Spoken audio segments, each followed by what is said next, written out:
Hello you guys and welcome back to my YouTube channel. My name is Sello. Please do not forget to subscribe, comment, like, and of course do make sure that you do share this video. Guys, I came across videos there on TikTok of Abazalwane, of course, doing this dance, you guys. And this dance is apparently called Uguqeqwa. Please forgive me if I'm not pronouncing it right.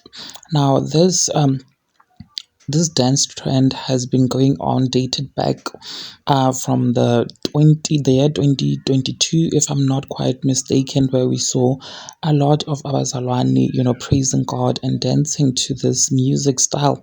There's actually this lady who is also, a Christian lady. She goes out, she is the lady who is dancing in a green dress. She has, tutorial to teach Christians how to do this dance called Uguqeqwa, and there's like a lot of videos there on TikTok of Abazalwane doing this trend in their churches, you guys. And according to them, they are praising God. And this lady is saying that if you're a Christian, then you definitely should know how to qeqwa.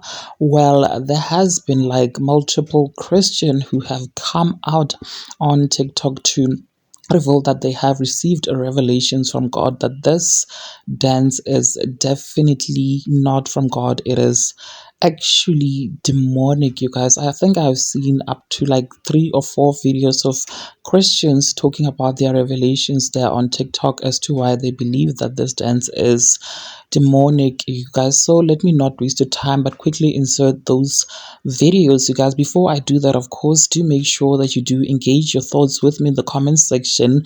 Subscribe if you haven't yet done so, and also make sure that you do share this video so that you do not have to miss out whenever I try to upload a new video. Please check this out. So let me understand this. Let's reason together. You are praising God with a dance. Othi mawuyenza, you say ube ngathi ushawe a stroke. That's the statement you're making while praising God. Ngathi ushawe a stroke. And you think there's nothing wrong with that.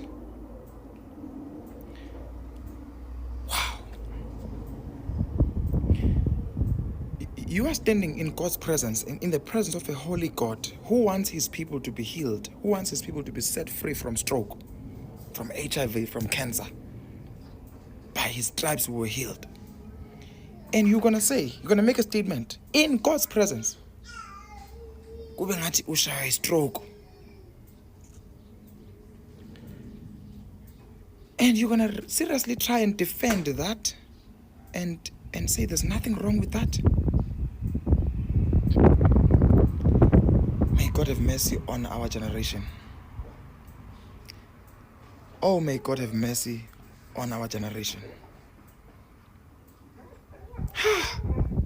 Wow.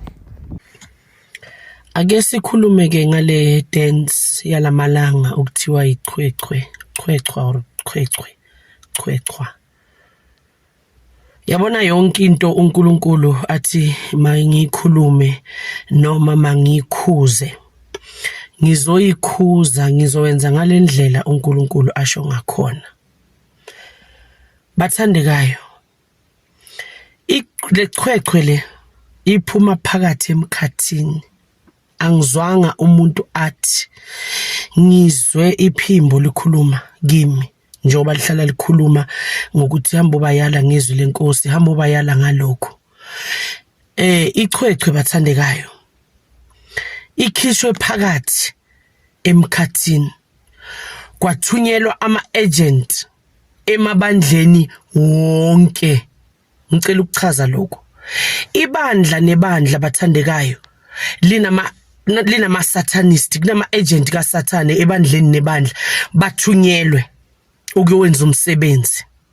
Ibandla nebandla, noma ungangiphikisa la kuma comments ngoba nizongena ningiphikise nikhulume lokya nalokya, abaningi abazobe bakhuluma la abazo oppose lento engizoyisho yiwo lama devil worshippers, abantu abathenjiwe emabandleni abasezikhundleni kodwa they are devil worshippers. Bathunyelwa emabandleni wonke each church kunama representative are represented the kingdom of darkness. Kwathiwa hambani no introduce this dance. Angisho ithomo inizwile ngayo. Angazi noma niyekile abazalwane basagcinile futhi basayenza noma sebezwa mara bathi bazalwane angikho lapho.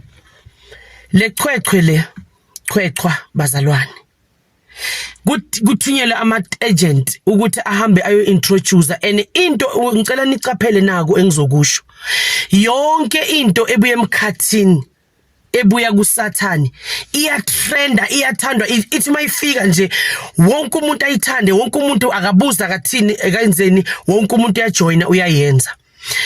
Kungaba ingoma nezingoma zikhona eziphuma emkhathini bafike bayifaka ngisho beza as a group bafike bayifaka ebandleni anibazi nina ngoba nikhonza nabo namehlo kamoya kavuleka nibaboni bafike bayifake and izothandwa leyo ngoma izotrenda.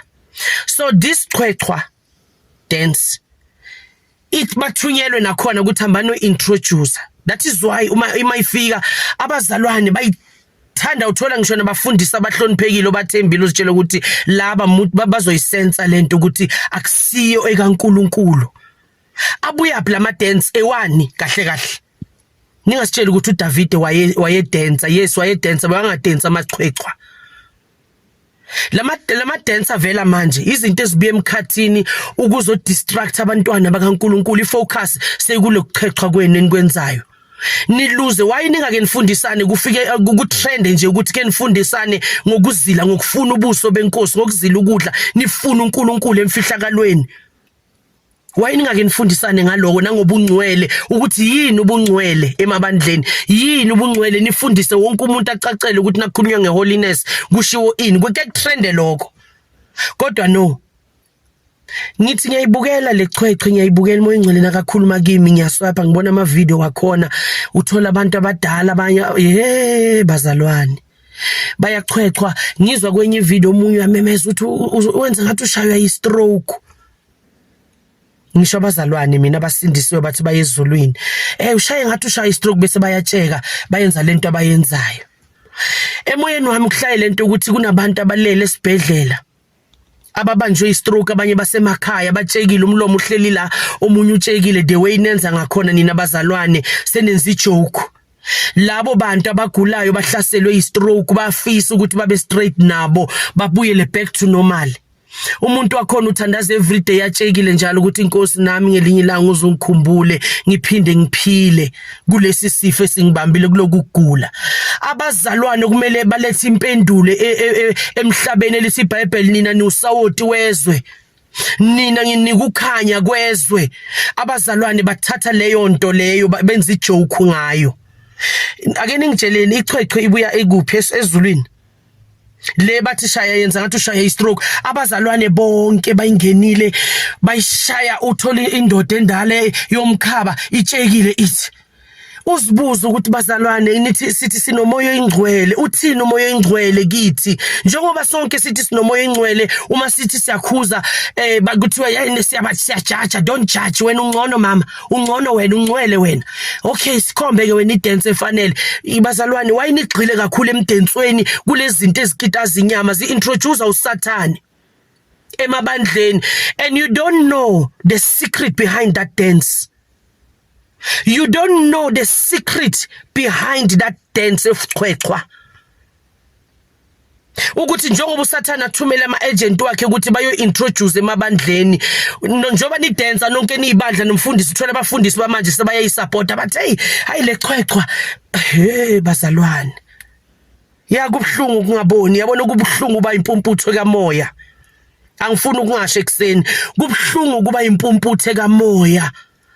Ningaboni nezinto kungasasiyizo zikaNkuluNkulu aniboni sijoyina sonke ibandla lonke selachwechwa bogogo bayachwechwa bomkhulu nabo bayachwechwa sebatshekile bathi bayenza ngathi bashaye i-stroke bazalwane i-stroke sekuyinto yokudlala na ngiyabuza ekseni i-stroke sekuyinto yokudlala shaya ngathi yenza ngathi ushaye i-stroke sebatshekile bathi into zobumnyama abazalwane akaqeda lana akaqeda ukuchwechwa lento yakhe yamadimoni uzokhuluma ngezilimi uma aqeda ukuchwechwa lento yakhe sekaya prophet uthi umoya oyingcwele uthini lo moya oyingcwele okuprofetisayo uma udansa le dance yasesihogweni yasebumnyameni then nijahe ukuthi siyajaja. Bazalwane, lithi iBhayibheli uJesu wathi makafika endlini kaNkuluNkulu wathola abantu bathengiselana ngamajuba.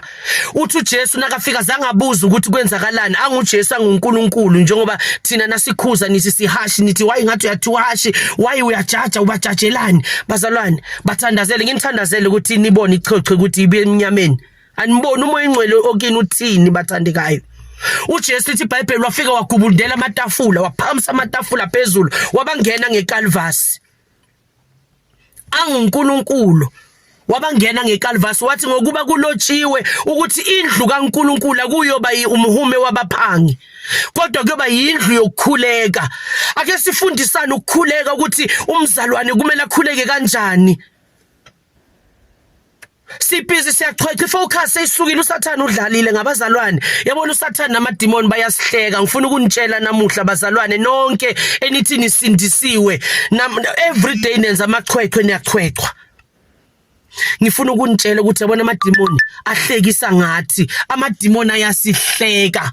uSathane nabayohlangana ku cabinet yakhe emeetingini kuyahlekwa ukuthi webhekani labazalwane ababoni izimpumputhe zikamoya. Ngisho nabafundisa imbala nabo bathole bachechwa phambili. Oh Jesu sawukele baba. Vula amehlo ibandla lakho amehlo babone. Bazalwane sikhulekeleni uNkulunkulu asivule amehlo kamoya. Ubumpumputhe bukamoya ke busuke emehlweni ethu sibone izinto uSathane zenza isikhathi siphelile bathandekayo. That is why these things are coming.